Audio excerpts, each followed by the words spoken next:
Aeroplane mode पर अच्छा वो रिकॉर्डिंग हो गया, किसी कॉल नहीं आया देखा। I am student. तो कंट्रासेप्टिव मेथड हमने पहला देखा नेचुरल। तो नेचुरल में हमने आपको बताया था कि 10वें दिन से 17वां दिन, 10 से 17 डेज को तो हमने 10 दिन या 11 डे भी कह सकते हैं। और 10th day to 17th day ये हमारा जो रहता है अनसेफ पीरियड रहता है, इसमें फर्टिलाइजेशन की पॉसिबिलिटी बनती है। तो यदि हमको पॉपुलेशन कंट्रोल करना है, फैमिली प्लानिंग के बारे में, तो जनरली हम इस वाले पीरियड को मेंस्ट्रुअल साइकिल के 10वें दिन से लेकर 17वें दिन के पीरियड को अवॉइड करेंगे सेक्सुअल इंटरकोर्स के लिए, तो फर्टिलाइजेशन की पॉसिबिलिटी नहीं बनेगी। ओके। सेकेंड इसके बाद है withdraw all courts interrupts. Second ये सब नेचुरल में विड्रॉल और कोर्टस इंटरप्ट का मतलब है कि सेक्सुअल इंटरकोर्स का जो लास्ट स्टेज होता है इंसेमिनेशन, जहां पर मेल पेनिस के द्वारा स्पर्मेटिक फ्लूइड को फीमेल रिप्रोडक्टिव ट्रैक्ट यानी डेप्थ ऑफ वेजाना में रिलीज करते हैं। तो जब इंसेमिनेशन होने को होगा तो पेनिस को वेजाना से बाहर निकालेंगे और उस कंडीशन में जो स्पर्मेटिक फ्लूइड है वो बाहर रिलीज हो जाएगा, और बाहर रिलीज होने को अपन इजैकुलेशन कहते हैं। तो हम इंसेमिनेशन ना करके क्या करेंगे, इजैकुलेशन। ठीक है। तो सेक्सुअल इंटरकोर्स के लास्ट स्टेज में स्पर्मेटिक फ्लूइड को बाहर रिलीज करेंगे तो फर्टिलाइजेशन की पॉसिबिलिटी नहीं बनेगी। थर्ड लैक्टेरियल एमोनिया, तो जिसके लिए हमने आपको बताया था कि जब तक प्लासेंटा है और after birth 6 month LTH hormone निकलता है। तो एलटीएच का जो सीक्रेशन है 9+6, 9 मंथ प्रेगनेंसी का, 9 मंथ प्रेगनेंसी का और 6 मंथ लैक्टेशन का। तो 9+6 का मतलब है 9 मंथ प्रेगनेंसी पीरियड और 6 मंथ लैक्टेशन पीरियड। तो इस टाइम एलटीएच रिलीज होगा, और वो एलटीएच आपने पढ़ा होगा lactogenic tropic hormone, lactogenic tropic hormone, ये हमेशा इनहिबिटरी होता है एफएसएच का और एलएच का। तो एफएसएच और एलएच को इनहिबिट करता है कौन, एलटीएच। तो उस टाइम जब तक एलटीएच निकल रहा है तब तक एफएसएच और एलएच नहीं निकलेंगे। तो हमको मालूम है प्रीमोर्डियल फॉलिकल ग्रेविन फॉलिकल में कन्वर्ट नहीं होगा और एलएच के कारण ओवुलेशन नहीं होगा। तो ये दोनों नहीं निकलेंगे ड्यूरिंग प्रेगनेंसी और लैक्टेशन पीरियड, इसलिए मेंस्ट्रुअल साइकिल नहीं चलेगी, तो फर्टिलाइजेशन की पॉसिबिलिटी नहीं बनेगी। तो 3 पॉइंट्स थे। फर्स्ट, जिसको अनसेफ पीरियड मारते हैं 10 से 17 थे, नहीं करेंगे पॉपुलेशन। दूसरा हमने बताया था विड्रॉल, जो स्पर्मेटिक फ्लूइड को बाहर विड्रॉल करेंगे, इजैकुलेशन करेंगे इंसेमिनेशन ना करके। और थर्ड हमने बताया जब तक एलटीएच निकल रहा है 9+6, तो 9+6 का मतलब 15 मंथ, ये हमेशा सेफ होगा पॉपुलेशन के लिए, एंड इस टाइम फर्टिलाइजेशन की पॉसिबिलिटी नहीं बनेगी। ये तीनों नेचुरल थे। ओके। सेकेंड होता है बैरियर। तो बैरियर के लिए हमने आपको बताया बीच में कोई अवरोध आ जाए, और वो अवरोध हो सकता है कॉन्डोम। तो कॉन्डोम ने कहा मेल कॉन्डोम और फीमेल कॉन्डोम, दोनों तरह के कॉन्डोम मार्केट में अवेलेबल हैं जो स्पर्म और एग की मुलाकात को रोकेंगे।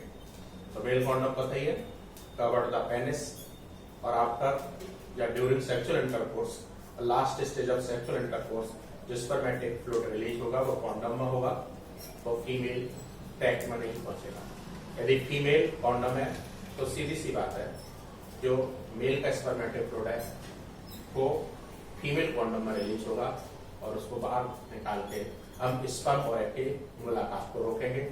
तो ये सेकेंड अपना बैरियर हो गया। थर्ड होता है बैरियर में डायफ्राम। डायफ्राम और cervical caps. Cervical caps inserted into the female reproductive tract and cover the cervix. ठीक है। तो ये भी क्या होगा, उस कंडीशन में भी स्पर्म और एग का मुलाकात नहीं होगा।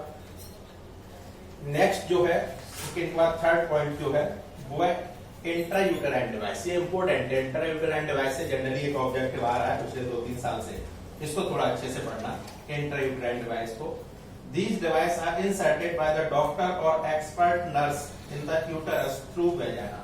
यानी ये एक डिवाइस है जिसको वेजाना के थ्रू फीमेल के यूटरस में हम नर्स या डॉक्टर के थ्रू ट्रांसप्लांट करेंगे, और वो क्या क्या हो सकती हैं? द नॉन मेडिकेटेड IUTS, जिसमें लिप्स लूप है और पैरागार्ड है। दूसरा कॉपर रिलीजिंग IUTS है। कॉपर रिलीजिंग में याद रखना कॉपर T है, कॉपर 7 है और मल्टीलोडेड 375 है। The hormone releasing IUTS progesterone, जो कि LNG-20 है। तो तीन तरह के अपन इंटर यूटेराइन डिवाइस यूज में लाते हैं। फर्स्ट जो नॉन मेडिकेटेड है, लिप्स लूप या पैरागार्ड, इसमें आप देखेंगे फीमेल के यूटरस में हम एक डिवाइस लगा देंगे। उस कंडीशन में जो डिवाइस है दो तरीके से काम करती हैं। कुछ डिवाइस स्पर्म की मोटिलिटी को डिक्रीज करती हैं और कुछ जो स्पर्म्स के स्ट्रक्चर को डिफेक्टेड कर देती हैं, जिससे उसकी एग को फर्टिलाइज करने की कैपेसिटी कम हो जाती है। तो इसको अच्छे से पढ़ना। जैसे कॉपर आयन है तो कॉपर आयन को अच्छे से याद रखना, ये हमेशा कॉपर आयन रिलीज करेंगे और जब कॉपर आयन रिलीज होंगे तो ये स्पर्म की मोटिलिटी को डिक्रीज करेंगे और जब स्पर्म की मोटिलिटी डिक्रीज हो जाएगी तो स्पर्म की एग को सर्च करने की कैपेसिटी कम होगी, उस टाइम फर्टिलाइजेशन की पॉसिबिलिटी कम हो जाएगी। हार्मोनल यूटेराइन डिवाइस है तो ये हमेशा याद रखना, ये स्पर्म और एग के बाद जब जायगोट बनेगा तो हमने बताया था जायगोट 5 से 7 डिवीजन में इम्प्लांट होता है यूटेराइन बेड पर, तो इम्प्लांटेशन की प्रोसेस को रोकेगा। तो फिर अच्छे से याद रखना, जो कॉपर से रिलेटेड डिवाइस है वो स्पर्म की मोटिलिटी को डिक्रीज करती है और जो हार्मोनल डिवाइस है उसमें बेसिकली हमने प्रोजेस्टेरोन और LNG-20 लिया है, तो ये इम्प्लांटेशन की प्रोसेस को रोकती है। यहीं से सबसे ज्यादा ऑब्जेक्टिव पूछा जाता है। तो कॉपर से रिलेटेड आपको पूछा जाए तो स्पर्म की मोटिलिटी को डिक्रीज करना और प्रोजेस्टेरोन और LNG-20 पूछा जाए तो इम्प्लांटेशन की प्रोसेस को डिक्रीज करना। ओके, आगे ओरल या कंट्रासेप्टिव पिल्स आती हैं। इसमें हम कई तरह की पिल्स की बात करते हैं। एक अनवांटेड 72 जो आफ्टर सेक्सुअल इंटरकोर्स या आफ्टर कोइटस ली जाती है। कोइटस के बाद 3 दिनों के ड्यूरेशन में 72 घंटे तक यदि इस टेबलेट को ले लेते हैं तो फर्टिलाइजेशन की पॉसिबिलिटी नहीं बनती। दूसरा ओरल कंट्रासेप्टिव पिल्स में हमने बताया जैसी मेंस्ट्रुअल ब्लीडिंग चालू होती है उसी दिन से कुछ टेबलेट लेते हैं, उस कंडीशन में भी फर्टिलाइजेशन की पॉसिबिलिटी नहीं बनती। सहेली लेते हैं उस टाइम में भी फर्टिलाइजेशन की पॉसिबिलिटी नहीं बनती। तो कुछ टैबलेट्स हम अनवांटेड 72 आफ्टर कोइटस 3 दिन तक लेंगे तो फर्टिलाइजेशन की पॉसिबिलिटी खत्म हो जाएगी। कुछ टैबलेट्स ऐसी हैं जो हम मेंस्ट्रुअल ब्लीडिंग से चालू होने से लेकर लेंगे और कुछ ऐसी हैं जिनको हम 7वें दिन में एक बार लेंगे तो फर्टिलाइजेशन की पॉसिबिलिटी खत्म हो जाएगी। फिर इंजेक्शन और इम्प्लांट्स। इंजेक्शन और इम्प्लांट्स को आप ऐसे समझेंगे कि हम इंजेक्शन फीमेल की बॉडी को दे देंगे, फीमेल को दे देंगे, उस कंडीशन में उसकी फर्टिलाइजेशन की पॉसिबिलिटी कंप्लीट हो जाएगी।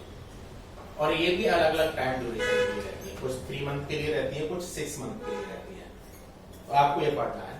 लास्ट जो है सर्जिकल मेथड, जो हम आपको बता चुके हैं डेवलपमेंट में, जब हमने सर्जिकल मेथड में वासेक्टोमी पढ़ी थी, जहां पर हमने आपको बताया था कि जो मेल का रिप्रोडक्टिव ट्रैक्ट वास्ट डिफरेंस होता है, तो सेमिनल वेसाइकल से ऊपर जाके हम वास्ट डिफरेंस को टाइटली लाइगेटेड कर देते हैं, जिससे स्पर्म बाहर नहीं आ पाते, बट स्पर्मेटिक फ्लूइड बाहर आएगा।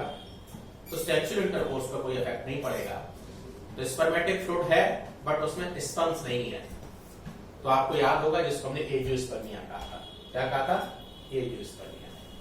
एजियोस्पर्मिया का मतलब स्पर्मेटिक फ्लूइड तो है बट उसमें स्पर्म्स नहीं है, तो फर्टिलाइजेशन की पॉसिबिलिटी नहीं बनती। क्लियर?